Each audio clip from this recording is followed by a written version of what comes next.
E aí pessoal, tudo bem? Sejam bem-vindos aqui a mais um vídeo do canal. Já vou dando até um zoom aqui porque a gente vai começar já nessa parte. A última aula a gente terminou, né, encontrou as equações de camada limite para a convecção natural. A gente viu que saiu uma substituição, que o termo de gradiente de pressão e o termo de aceleração da gravidade foram todos combinados aqui num termo agora que é um termo de gravidade e empuxo, né? Então a gente vai ficar com esse termo aí agora, só que essas equações, como eu falei, a gente não tem ainda como... a gente não dimensionalizou essas equações. É sempre bom dimensionalizar para entender a ordem de grandeza de alguns fenômenos que estão acontecendo. Saber o que é mais importante, a movimentação do fluido, ou é os efeitos de empuxo, ou são os efeitos viscosos. Então tudo isso é importante, a gente consegue esse balanço quando faz a dimensionalização. Então vamos partir para isso aqui agora. Para dimensionalizar, a gente precisa de parâmetros de referência. Qual seria, por exemplo, uma dimensionalização que a gente veria, né? Quem quiser aprender um pouco mais sobre a dimensionalização, eu tenho uma sessão inteira lá nas minhas videoaulas de mecânica dos fluidos da pós-graduação que fala sobre a dimensionalização das equações de Navier-Stokes. Pode ir lá, ver como é feito, ver como a gente acha vários dos parâmetros que a gente tem. Ali eu não falo da parte de transferência de calor, mas aqui vocês vão ver essa dimensionalização de transferência de calor, tá? Então aqui a gente vai pensar como que a gente vai dimensionalizar isso daí. Olha, eu preciso de dimensões de referência. Então vamos pensar primeiramente, né? Eu tenho x. X é uma escala, né? Escala de comprimento, mas eu vou querer um x adimensional, então preciso usar um certo x sobre um comprimento L. Que L que é esse aí que eu estou usando? Olha, o meu L pode ser, por exemplo, deixa eu jogar esses termos aqui para o lado, tá? Porque daí eu vou conseguir desenhar. Vou fazer assim, ó. Vou jogar aqui, por exemplo, eu vou desenhar isso aqui agora. O meu L pode ser, por exemplo, o comprimento da minha placa, está aqui até embaixo. Isso aqui pode ser o meu comprimento L, estou usando como comprimento de referência. Pode ser outro comprimento também, não tem regra para isso, tá, necessariamente. Não é uma coisa que fica assim, tem que ser isso aqui, não. Você pode usar outros comprimentos de referência e aí você vai ter outros tipos de dimensionalização também. Não mas essa é uma dimensionalização que eu estou usando que seria uma recomendada para esse caso. Tá? Então estou utilizando aqui então esse x igual a xl. Vamos fazer mais uma dimensionalização porque eu tenho mais parâmetros, né? Eu tenho, por exemplo, o y também. O y pode seguir a mesma ordem. Eu quero um y adimensional, então tem que ser um y dividido por L. Eu tenho que ter também uma adimensionalização para a minha velocidade, para as duas velocidades, no caso o U adimensional, ele vai ser igual ao U que eu tenho ali nas minhas equações, mas que velocidade de referência que eu vou usar? Porque aqui ferrou, né? Aqui eu olho para o meu problema, a minha velocidade da minha placa é zero, a minha velocidade do campo livre é zero, qual a velocidade que eu vou falar? Então eu vou utilizar, vou inventar aqui da minha cabeça uma velocidade de referência que eu vou chamar de U0. E depois a gente vai ver para que ela serve. Ela é só uma velocidade de referência que eu estou utilizando. E eu também tenho a velocidade V. Eu vou dimensionalizar ela da mesma forma, vai ser um V sobre U0 também, que é essa velocidade aí que a gente está inventando agora. A temperatura também é dimensionalizada. A temperatura é dimensionalizada, a gente usa um parâmetro que a gente até viu lá quando a gente foi falar ali da convecção interna, algo parecido com isso, tá? A temperatura é mais difícil de dimensionalizar, a gente dimensionaliza ela em relação a diferenças de temperatura, né? Vocês lembram daquele parâmetro θ que eu usei lá na convecção interna? Aqui vai entrar algo parecido, a dimensionalização da temperatura é essa, a temperatura menos o T infinito dividido pela temperatura de superfície menos o T infinito. Então eu tenho essas dimensionalizações. E o que eu faço com essas dimensionalizações, eu substituo nas equações da camada limite. Como que fica isso daí? Eu vou fazer um exemplo aqui, a gente vai ver, depois eu vou colocando os resultados, a gente vai ver. Se tiver, por exemplo, uma equação como essa, ó, del U, um termo como esse, tá? Del U sobre del X. Só que o meu U agora, ele não é mais U. O meu U, ele é igual a U estrela vezes L, porque ele vem dessa definição aqui, ó. Não, o estrela vezes L não, U estrela vezes U0, né? Porque ele vem dessa definição aqui, ó. Eu sei que o meu estrela é igual a U sobre U0, então o meu U é igual a estrela vezes o zero. E o meu X também, o meu X tem essa definição aqui para ele. O meu X não é mais X, meu X é igual a X estrela vezes L, ou seja, vem dessa definição de cá, não é? Tá daqui, ó. Então o meu termo du sobre dx, ele fica como? Vai ficar assim, ó, é igual a del sobre del, e eu coloco aqui, ó, primeiramente o meu termo de U, vai ficar U estrela, U0. Isso aqui também aqui embaixo fica o x estrela vezes L. E o que acontece? O 0 e L são referências, eles são imutáveis, eles são constantes, tá? Então nesse caso eles podem sair para fora da minha equação. Então esse meu termo du sobre dx, quando eu adimensionalizo ele, aparece um U0 aqui do lado de fora, dividido por L, e o termo adimensional ele fica aqui, ó, del x estrela, U estrela, ou seja, eu não mudei a equação, eu só tirei as ordens de grandeza da equação para fora, para eu mostrar que esse termo tem uma ordem de grandeza relacionada a ele, tá? Isso tudo aqui eu vou até colocar em outra cor, porque essa parte aqui é toda uma explicação, né, adicional que a gente está dando sobre um fenômeno aí, não tem influência, até só isso aqui posso deixar em vermelho mesmo. Isso aqui também eu vou botar em vermelho. Isso aí não é parte da nossa dedução, é só uma explicação de o que a gente vai fazer. Então, já que a gente viu isso daí, eu vou fazer isso para todos os termos que estão nessa equação. Tá? A primeira coisa é fazer isso então para a equação de... Na verdade, eu acho que eu vou pular essa equação da continuidade, porque ela é muito simples, né? Você pensar essa equação da continuidade, ela vai dar... vou fazer, só para vocês verem como é que é, tá? Então, agora eu vou adimensionalizar. Adimensionalizando. Analisando as equações. Isso aqui fica como? Vamos lá. Ó, a primeira equação da continuidade. Eu tenho o du dx, eu já fiz ela ali fora, então vai virar o quê? Vai virar u0 sobre L del u estrela sobre del x estrela mais u0 sobre L del v estrela sobre del y estrela. Isso daqui, ó, você tem o termo dimensional, o 0 sobre L está multiplicando os dois termos da sua equação, isso aqui é igual a zero, então a sua equação resultado era simplesmente só colocar a estrelinha em cima dos fatores, não tem diferença nenhuma. Tá? Aqui eu vou fazer agora um pouco mais rápido, mas vocês podem brincar depois com esses termos, tá? Vai dar o seguinte, ó, peraí, agora os termos que vão fazer parte dessa equação aqui, ó, já vou colocar eles nos termos adimensionais, a gente vai ver o que vai dar deles. Ó, u estrela del u estrela sobre del x estrela, tá? Mais v estrela del u estrela sobre del y estrela é igual a... Tá, esses termos aqui, ó, você vê que eles têm a mesma natureza, né? É um u multiplicado por um u e é dividido por um x. Então, é sempre assim, uma velocidade multiplicada por uma velocidade dividido por um termo de comprimento. Então, esses aqui são todos multiplicados pela mesma característica, pelas mesmas escalas, né? Isso aqui vai ser um u0 ao quadrado dividido por um L. Todos eles são isso aí. Você pode dimensionalizar depois e ver. Aqui não faz diferença se é derivada, se não é tal derivada, assim, é a ordem de grandeza mesmo, não tem diferença, tá? Então fica essa ideia aí. E aqui você vai ter o outro termo, né? Que é esse nosso G de beta T S menos T infinito. E agora todo mundo que está aqui, sabe, a gente vai considerar eles assim, ó, isso aqui vai ser esse termo com um T estrela, tá? Por que é um termo com T estrela? T estrela aqui, ó, T estrela. Ele aparece dessa forma aí. Vamos deixar ele dessa forma e a gente vai brincar com outro termo aqui. Eu vou adimensionalizar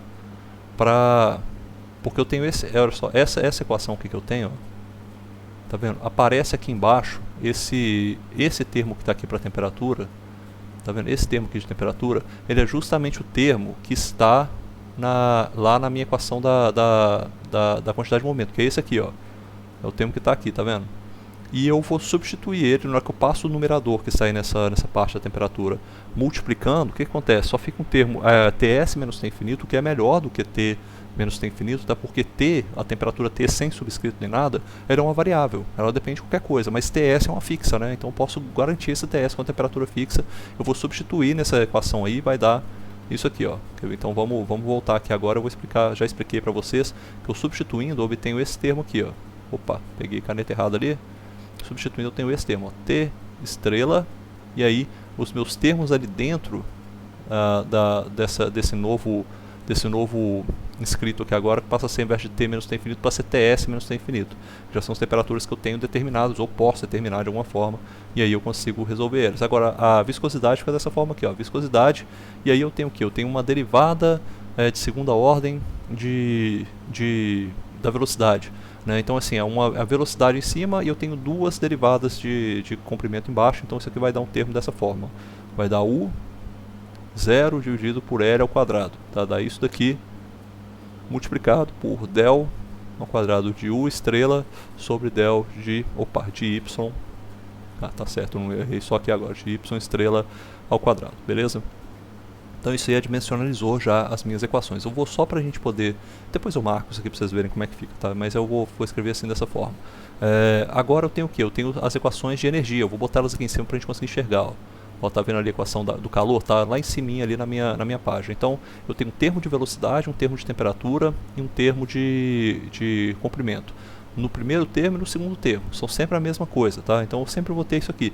Só que tem um detalhe. Eu poderia até isolar a temperatura aqui agora. O que seria, né? Minha temperatura temperatura seria igual a T estrela vezes TS menos T infinito. Poderia fazer isso aqui mais, né? Aqui tem ainda mais o T infinito. Poderia fazer isso aqui e colocar em todos esses três termos. Coloca aqui, coloca aqui, coloca aqui. Só que olha só, ele aparece nos três termos. Então, e da equação, todos os termos da equação tem ele. É a mesma coisa que se nenhum tivesse. Então eu posso cortar, eu não vou me preocupar com a dimensionalização da temperatura aqui para nenhum deles, tá? Eu vou simplesmente colocar o T estrela ali, porque todos os termos têm T, não, nenhum deles tem T ao quadrado, ou tem dois T's, é só um T. Então esse T, e ele tá, todo mundo está no numerador, então eu posso cortar todo mundo igual, não vai ter diferença, tá? Então nesse caso aqui, eu posso só escrever dessa forma. Vai ser um termo de comprimento, vou botar mais uma vez para baixo aqui. Vai ser um termo de comprimento, o zero, sobre L. E aqui entra o nosso... Deixa eu botar esse termo aqui. Eu tô colocando sem parênteses, é porque nas minhas notas eu coloquei parênteses. Isso aqui vai entrar o U estrela, del T estrela, sobre del X, del X estrela, vou botar a estrelinha aqui, mais V estrela, del T estrela dividido por del Y estrela, beleza? Isso aqui tem que ser igual ao termo que está aqui agora. Esse alfa já é um componente, eu não preciso dimensionalizar alfa, né? Então vira alfa, aí o T também não preciso, só que esse alfa agora está dividido por L ao quadrado, e isso aqui fica del 2 de T estrela, dt estrela, sobre del Y2 e esse y é estrela também. Ou seja, as equações agora estão adimensionais. E eu quero, agora a gente vai fazer o seguinte, tá? Um movimento de pensamento agora. O que eu posso fazer com essas equações adimensionais aqui? Primeira coisa, esses termos aqui de cima, deixa eu marcar o que é adimensional. Esse termo aqui é adimensional, esse termo aqui não é dimensional, eles são dimensionais, na verdade, né? São os termos de ordem de grandeza, tá? Os termos de ordem de grandeza que eu tenho em cada uma dessas equações. Lá na aula de mecânica dos fluidos eu explico muito bem para que servem esses adimensionais, a gente mostra uma equação com eles, está mostrando como que a gente pode ver quando que um termo é importante, quando que o termo não é importante, a gente pode cortar esse termo fora. Enfim, tem várias coisas que são interessantes que aparecem com relação à dimensionalização, que são importantes serem tratados numa aula de mecânica dos fluidos. Aqui a gente não vai se importar disso aqui muito não, a gente só está usando os termos adimensionais que estão aí, tá? Então vou pensar nesse termo, agora eu vou pensar o seguinte, olha, o que eu posso fazer com esses termos adimensionais na minha equação da continuidade? Olha, eles aparecem nos dois termos, a mesma coisa que aconteceu com a temperatura aqui embaixo, eu posso simplesmente cortar eles, é igual a zero, né? Então corto eles aqui, não preciso desse termo. Esse termo aqui agora ele é importante, eu posso passar a minha equação inteira dividindo todo mundo por L, na verdade eu vou fazer o seguinte, né? Eu dividir todo mundo por U0 ao quadrado sobre L, ou seja, daí o que eu vou fazer nessa equação?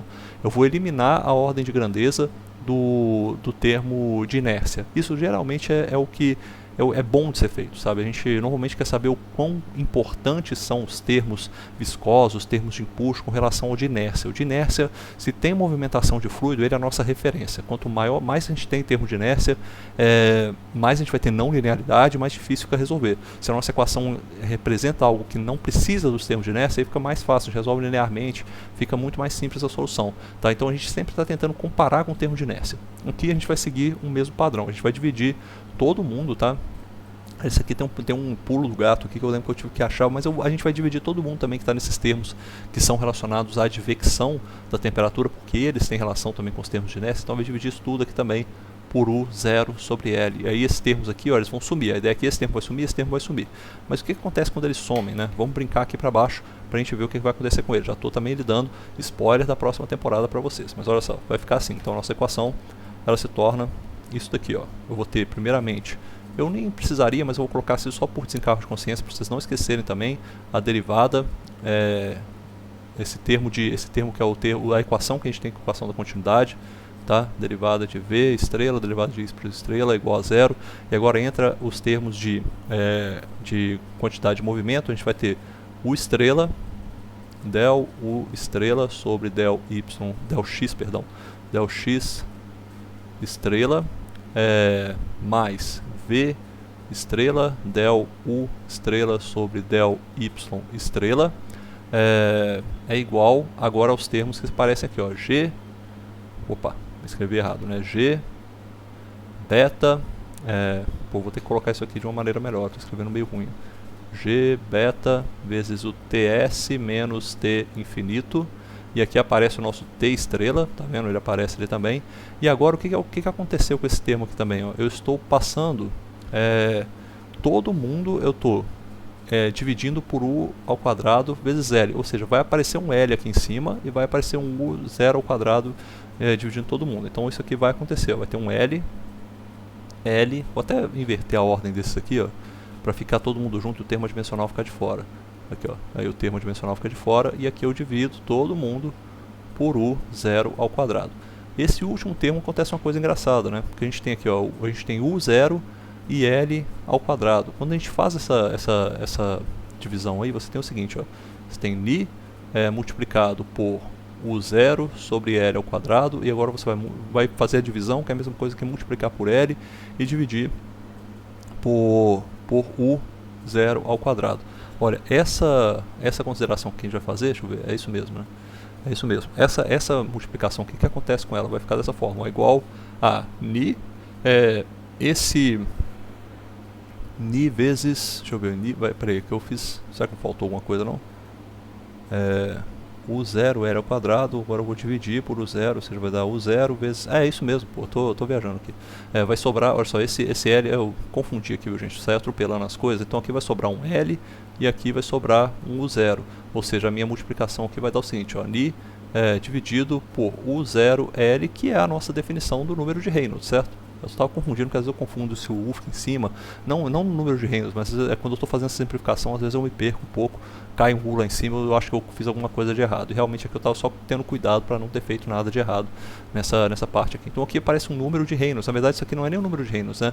É 1 sobre o número de Reynolds com relação a esse comprimento L, beleza? Então ele aparece aqui agora pra gente, então vou colocar ele aqui como termo 1 sobre o número de Reynolds L com relação à derivada segunda da velocidade adimensional com relação à distância y aí adimensional, só que aqui eu tenho que botar um 2, certo? É isso aí. Bom, essa derivação que a gente tem agora é daqui que surge a importância dessa dimensionalização. Vou só comentar isso rápido com vocês. Vamos supor que eu tivesse, por exemplo, nesse problema, um número de Reynolds muito baixo. Pensa assim, um Reynolds baixíssimo, por exemplo. O meu Reynolds é muito baixo. Então esse termo aqui ficaria muito grande, ele ficaria muito maior do que os outros termos em ordens de grandeza. Todo mundo é adimensional, né? Todo mundo é termo adimensional, todo mundo então está na mesma dimensão, mas esse termo aqui, por causa de ter esse multiplicador externo do lado dele, seria muito maior que os outros. Por ele ser muito maior que os outros, eu poderia até, se quisesse, eliminar os outros e trabalhar somente com esse termo aqui, ver o que seria importante, né? Se for um exemplo de convecção natural, eu poderia trabalhar com esse termo e o termo que é o motriz dele, que seria o termo de gravitacional, por exemplo. Então tem essas influências, tá? Tem coisa assim que é importante. Da mesma forma, se o Reynolds for muito alto, esse termo aqui se torna muito pequeno. Então eu posso trabalhar com o problema e fingir como se ele não fosse viscoso. Eu faço uma aproximação de que o escoamento não é viscoso. É para isso que serve essa dimensionalização, para isso que a gente utiliza isso, por isso que é importante pra caramba, tá?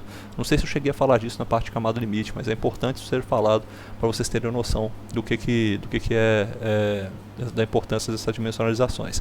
Agora vamos falar do termo da última equação, que é a equação do calor. Vai ficar U estrela vezes esse gradiente de temperatura, né? U estrela, T estrela, mais V estrela, del T estrela sobre del Y estrela é igual a... E aqui agora entra um negócio interessante, aqui a gente vai ter que fazer uma brincadeirinha, vou fazer o seguinte, a gente tem esse termo, a gente tem o alfa sobre, aqui o termo que sobrou, né?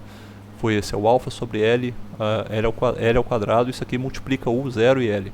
Então a gente está com esse termo aqui, alfa sobre L ao quadrado, isso aqui multiplica U 0, na verdade vai dividir, né?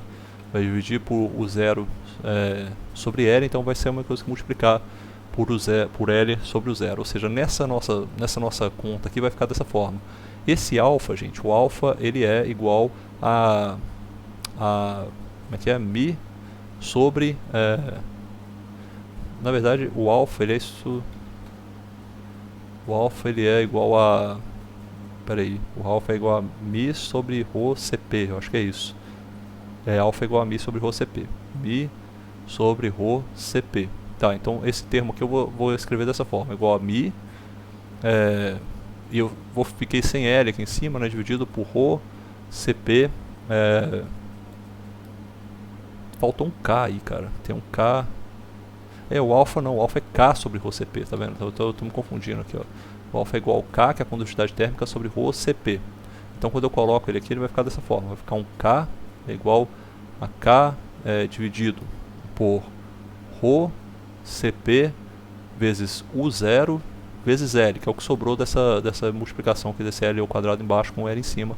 Isso daqui, agora eu vou fazer o seguinte, ó, eu tenho esses três termos aqui, deixa eu marcar para vocês, ó, esses três termos, ó, o Rho, o U0, o L. Se eu tivesse uma viscosidade na parte de cima, isso daí seria igual a 1 sobre o número de Reynolds.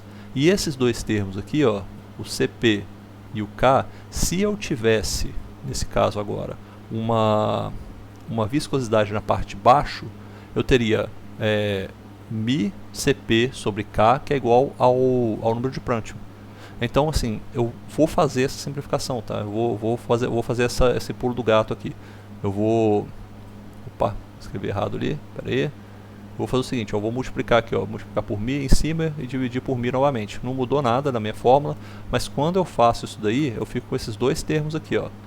Eu passo a ficar com é igual, opa, deixa eu mostrar aqui, é igual a 1 sobre o número de Reynolds L, e eu passo a ficar com 1 sobre o número de Prandtl. Ou seja, essa daí é a nossa grande solução, tá? O número de Prandtl, vale lembrar aqui, ó, o número de Reynolds, já estava definido ali em cima, o Reynolds L é igual a Rho, U0 L sobre a viscosidade, e o número de Prandtl, deixa eu botar aqui o número de Prandtl, ele tem vários jeitos de você enxergar o número de Prandtl, né? Mas o jeito que todo mundo lembra, que eu lembro também, esse aqui, ó, a razão das viscosidades, a difusividade de quantidade de movimento e a difusividade térmica, mas a gente também pode escrever ele dessa forma aqui, ó. A difusividade de quantidade de movimento, ela pode ser escrita assim, 1μ dividido por Rho. E esse alfa pode ser escrito como a gente viu aqui, ó. O alfa pode ser igual a K, e você tem um CP, um Rho e um CP aqui em cima. Quando você faz isso, você pode reescrever esse número de Prandtl dessa forma. Vai ser igual, você corta o Rho em cima e o Rho embaixo, então vira igual a μ CP sobre K. Ou seja, esse termo aqui, ó, se a gente tem esse μ agora multiplicado com esse CP e divide ele pelo K, você tem 1 sobre Prandtl novamente. Ou seja, só uma simplificaçãozinha aí que dá, e aí surge esse termo pra gente. Então a gente vai ter aqui embaixo 1 sobre Reynolds Prandtl, o Reynolds L e o Prandtl, isso daqui com o nosso termo, que é o termo do Laplaciano que sobra, né, do Laplaciano da temperatura, quando a gente está falando de camada limite, tá? Esse aqui é o termo que sobrou. Beleza? Então essas são as nossas equações de camada limite. Ficou um termo aí, a gente poderia até falar, opa, beleza, já fizemos aí a nossa solução. Mas esse parâmetro aqui ele ainda não é um adimensional, né? Ainda não está bonitinho ainda pra gente, a gente quer trabalhar um pouquinho com ele. E vamos fazer isso, tá? Esse número aqui, ó, a gente ainda tem uma dependência desse termo dimensional, que é essa velocidade zero, que eu não falei o que era, tá? O que a gente costuma fazer é falar o seguinte, olha, vamos fingir então, já que a gente tem esse termo, tá? Vamos fingir que a gente consegue falar isso aqui, ó. A gente o que seria a partir disso aqui? Vamos botar essa definição. Nós ainda dependemos da velocidade de referência, o que é um problema. A gente não quer depender da velocidade de referência, né? Porque a velocidade de referência é algo que a gente não sabe. Você lembra quando a gente definiu as nossas adimensionalizações aqui em cima? A gente falou, é uma velocidade, mas não é a velocidade nem da parede, nem do infinito, nem nada, é uma velocidade. E essa velocidade, a gente vai passar a chamar ela disso aqui, ó, velocidade. A gente vai definir a velocidade de uma forma que esse parâmetro todo seja igual a 1. Essa é a definição disso. Então a gente vai definir a velocidade agora. Ó, a solução é definir que este parâmetro aqui, ó, seja como é que vai ser? Seja igual a 1. E a gente faz isso, quando a gente faz isso, olha, o U0 ele passa a ser igual, o 0 ao quadrado, ele passa a ser igual a G beta TS menos T infinito L. Essa daí passa a ser a nossa velocidade, ou seja, a gente encontrou essa velocidade. Isso aqui vai fazer um sentido pra gente agora, tá? Porque se a gente tem essa velocidade, se tomamos essa daí como uma velocidade de referência, quando a gente pode então calcular o número de Reynolds. Podemos então pegar essa velocidade aqui, ó, e jogar ela na definição do número de Reynolds com relação a L, certo? E qual que seria esse número de Reynolds com relação a L se a gente joga essa velocidade? Vai dar igual a... Aqui eu já fiz com um μ, né? Então tá bom, então vou fazer assim, ó, vai ser a raiz quadrada, deixa eu escrever essa raiz quadrada mais bonitinho que eu tremi a mão aqui, a raiz quadrada de G beta TS menos T infinito L multiplicado pelo nosso comprimento, certo? Pelo comprimento dividido por ni, tá certo? Vira isso daí. Essa definição que a gente tem, a gente vai dar vamos dar uma brincada com ela, tá? Aqui como é que fica? Na verdade vai ficar esse termo. Deixa eu tirar essa raiz quadrada aqui, que vai facilitar a gente chegar exatamente o que a gente está fazendo. Olha, esse passa a ser o nosso número de Reynolds. Esse número de Reynolds aqui, ele tá elevado. Olha, eu tenho um L com um L. Esse L aqui então vai dar alguma coisa na ordem de L elevado a 3 sobre 2, né? O que que aconteceria então se eu pego esse termo aqui, ó, eu pego todo esse termo aqui e elevo ele ao quadrado? Eu teria que levar os dois lados ao quadrado, certo? Eu teria que fazer o seguinte, ó, vou passar a falar isso aqui, ó, que vai ser o meu Reynolds L ao quadrado, ele vai ser igual a G beta ts menos t infinito, e eu vou multiplicar isso aqui, já vai dar um L ao cubo, certo? E isso aqui, ó, dividido, a minha viscosidade dinâmica ali também vira viscosidade cinemática, perdão, ela vira também ao quadrado, tá? Então o meu número de Reynolds passa a ser isso daqui, ó, o número de Reynolds, ó, deixa eu botar aqui assim,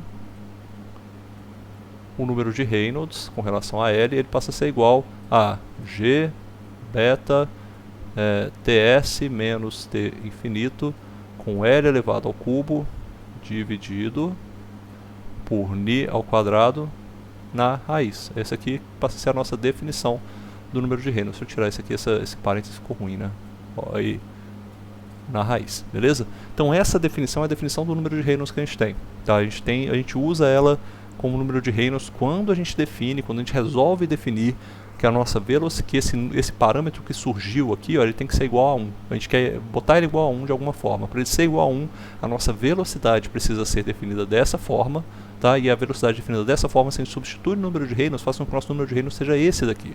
Acontece que o que está aparecendo aqui no meio, e eu vou mostrar para vocês, ó, esse termo que está aparecendo aqui no meio, ele é um parâmetro que a gente vai chamar de um novo parâmetro dimensional, que vai ser isso aqui, ó. Eu vou botar esse termo, tá? Vou botar ele aqui do lado, que vai ser o nosso número. Eu vou botar o número de Grashof, que é isso aqui, ó. Vai ser o Grashof L, tá? É igual a isso daí. Essa definição, então, apareceu um número adimensional. Esse número adimensional, ele é um pouco diferente, né? Ele está mostrando algo pra gente, ó. Vou botar aqui, ó. Assim definimos, né? Olha só, assim, vou botar aqui em cima, né? Fazer assim, ó. Tá até de verde aqui, ó. Desta forma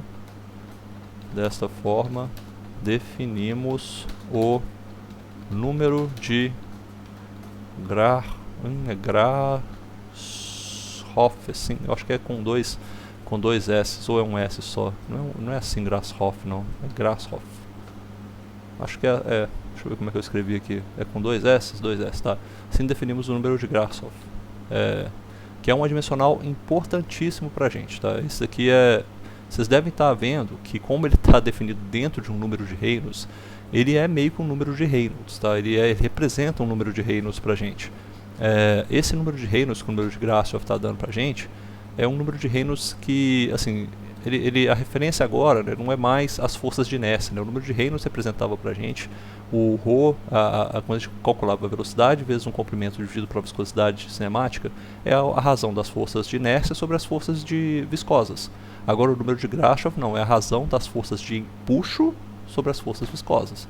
Mas é bem parecido, né? É a mesma ideia. A nossa equação, então, essa equação aqui que a gente estava tentando escrever, ó, ela vai se tornar isso daqui, ó. Vou reescrever ela aqui embaixo agora. Só puxar ela aqui, ela vai aparecer dessa forma aqui, ó. Só que aí também a gente não precisa mais do número de Reynolds, né? Se for pensar bem, porque agora a gente tem essa definição de que o número de Reynolds, ele tem essa relação direta com o número de Grashof, né? A gente já fez isso aqui. O número de Reynolds é simplesmente a raiz do número de Grashof, né? Então a gente pode substituir isso aqui, ó. Como é que eu vou fazer isso aqui? Isso aqui fica o nosso T, que a gente queria que ele ficasse isolado, né, sem nada. A gente queria, tem um motivo também para a gente querer achar isso, tá? A gente quer achar como que a viscosidade está relacionada aos outros termos também. Então a gente traz esse termo aqui para ser multiplicado por nada, porque a gente vai saber exatamente como que essas forças viscosas estão relacionadas às forças de empuxo. Mas aqui embaixo, como a gente tem essa definição que surgiu disso aqui, ó, o número de Reynolds, ó, o número, vou botar isso aqui, ó, o número de Reynolds, L, ele é igual ao número de Grashof, né? O número de Grashof, L, na raiz. Então essa aqui é a definição que surge disso. Então a gente vai substituir isso daqui. O número de Reynolds estava aqui embaixo, então passa a ser o número de Grashof, L elevado a meio, tá? Aqui embaixo também era Reynolds, Prandtl aqui embaixo, então tá, então passa a ser o número de Grashof, L elevado a meio. Ou seja, a gente tem essa simplificação aí, ó, Grashof, L elevado a meio. A gente pode escrever dessa forma, tá? Para os casos de escoamentos com convecção natural. Mas aí tem um detalhe, tá? A gente pode ter também, nesse caso a gente está falando de um caso que é convecção, que é só convecção natural. Vocês têm que se lembrar de onde a gente veio. Vamos lembrar de onde a gente veio aqui. A gente chegou nessa solução porque a gente está considerando que só existe uma convecção natural. Tá? Se nós mudarmos essa ideia, passarmos a considerar o seguinte, ó, que aqui eu tenho, trazer aqui agora, se a gente considerar agora que o nosso problema, botar aqui, essas seriam as equações, colocar para a gente não esquecer, né? Essas são as equações, quando existe apenas convecção natural.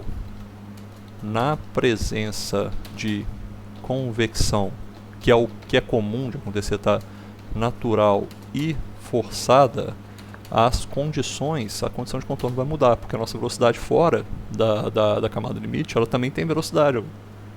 Perdão. As condições de contorno mudam. E aí você vai ter outra coisa, né? Você vai ter uma outra solução. Vou separar isso aqui, ó. Na presença de convecção natural e forçada, as condições de contorno vão mudar. O que vai acontecer nesse caso? Você vai ter uma velocidade aqui que agora ela passa a ser... Você vai passar a ter um componente de velocidade aqui também, ó.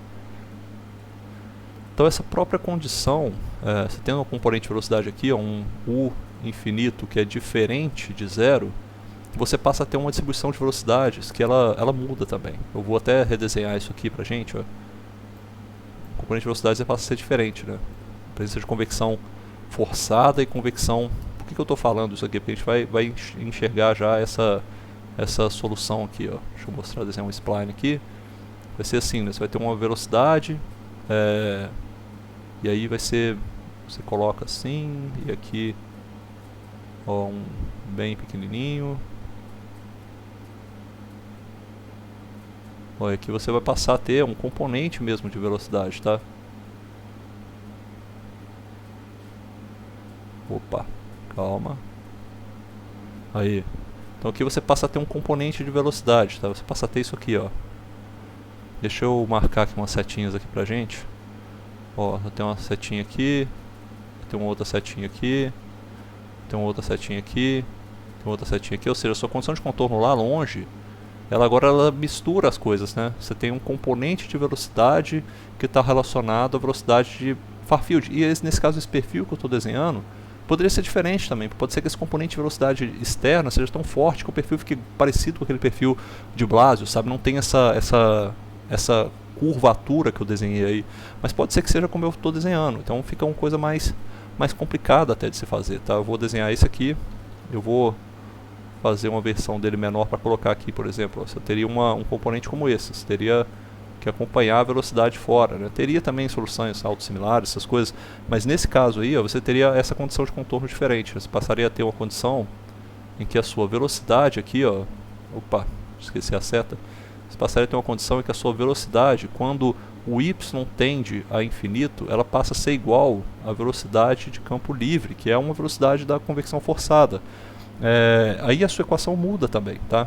A sua equação passa a ser não tão simples quanto ela é, já que a gente estava usando aqui, a gente passa a depender tanto do número de Reynolds quanto do número de Grashof também. Você passa a depender dos dois, ou seja, você vai ter essa influência, como eu falo, né, das forças de inércia sobre as forças viscosas,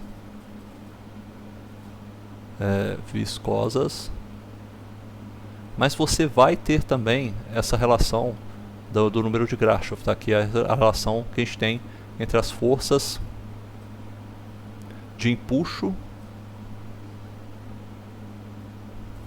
e as forças viscosas. As duas coisas passam a ser importantes. A nossa equação, ela vira isso daqui, ó, quando você tem essa relação, tá? essa mudança. Então, a nossa equação passa a ser essa daqui, a equação adimensionalizada. Passa a ser o del U estrela sobre del X estrela mais del V estrela sobre del Y estrela, que é igual a 0.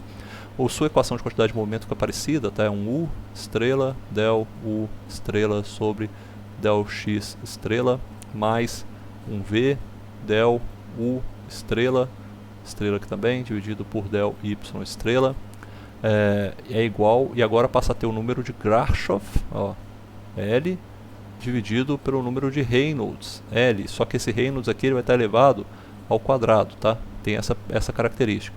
Isso aqui passa a ser multiplicado pelo T estrela, mais, e aí volta a ser o número de Reynolds aqui, ó, 1 sobre Reynolds, L, e a derivada segunda de U estrela com relação a Y estrela, tá vendo?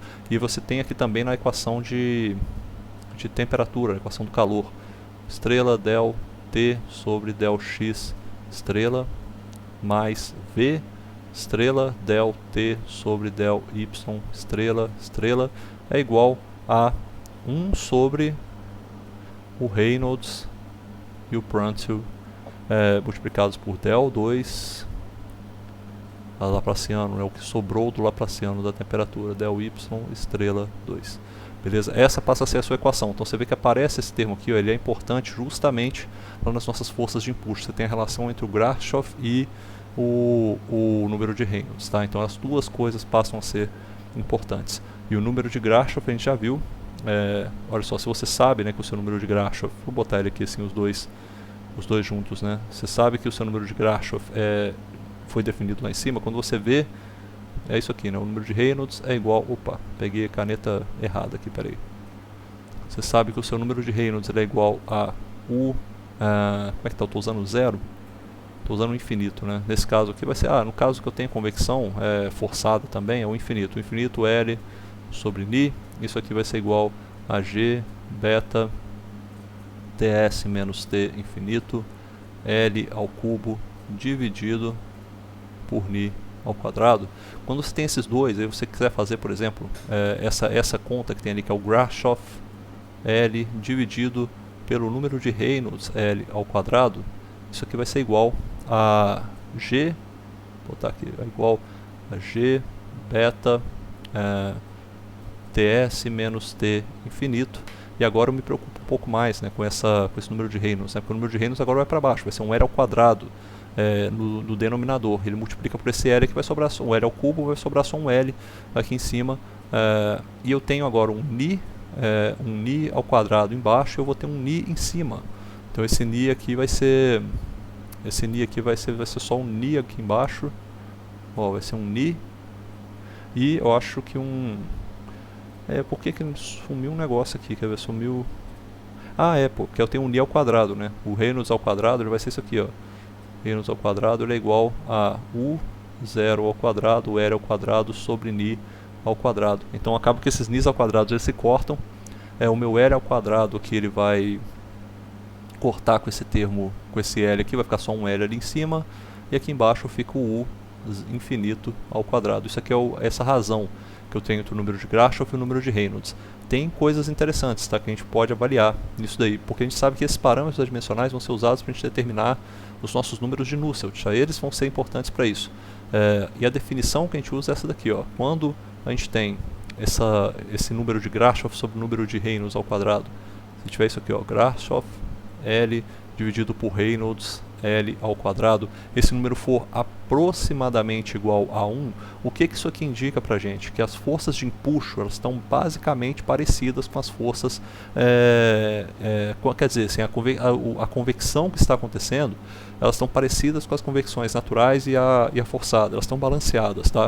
A convecção, os efeitos da convecção de calor ou convecção de massa, eles vão estar associados tanto a convecção forçada quanto a convecção natural. Eu não posso desprezar nenhum desses termos. E aí, quando eu for definir o número de Nusselt, que vai ser o número de Nusselt L, por exemplo, ou o número de Nusselt em um ponto qualquer que eu quiser definir, não precisa ser o médio, tá? Por qualquer número de Nusselt que eu for definir, ele vai ser igual a uma função que vai depender tanto do Reynolds, quanto do Grashof, quanto, obviamente, sempre do número de Prandtl, tá? Então isso daqui não tem como escapar. Se o meu número, essa razão do número de Grashof sobre o número de Reynolds ao quadrado, ele for muito menor do que 1, o que indica ela ser muito menor do que 1? Quer dizer que a gente está tendo um problema em que a convecção forçada ela está dominando, ou seja, o número de Reynolds é muito mais alto. Você lembra o seguinte, quando o número de Grashof está sozinho lá na equação, é porque eu tenho só convecção natural. Se o meu número de Reynolds é muito alto, é porque eu tenho muita convecção forçada. Então isso aqui indica que eu vou ter um problema onde a convecção forçada ela predomina no meu problema. Então eu vou me preocupar só com isso e eu posso inclusive encontrar qualquer número de Nusselt que eu quiser usando as equações que a gente viu lá, seja um problema de tubo, seja um problema de convecção externa, usando as equações que a gente viu nos últimos capítulos, que vai depender apenas do Reynolds e do número de Prandtl, tá? Não vai depender de mais nada. Se eu tiver um problema agora que o número de Grashof estiver dominando, for muito maior do que o número de Reynolds, tá? Isso aqui vai indicar que esse número vai ser muito maior do que 1. Isso indica que a convecção é praticamente só convecção natural. E sendo a convecção natural, eu só vou calcular o meu número de Nusselt, eu posso até ignorar a informação da convecção forçada e calcular simplesmente o número de Nusselt em função do número de Grashof e do número de Prandtl, tá? Ou se eu tiver, aí vale aquela consideração, né? Se eu estiver trabalhando com convecção de massa, eu tenho também as definições, só que ao invés de Prandtl é Schmidt, tal, a gente acaba usando o número de massa, ao invés do número de Nusselt, o número de Sherwood.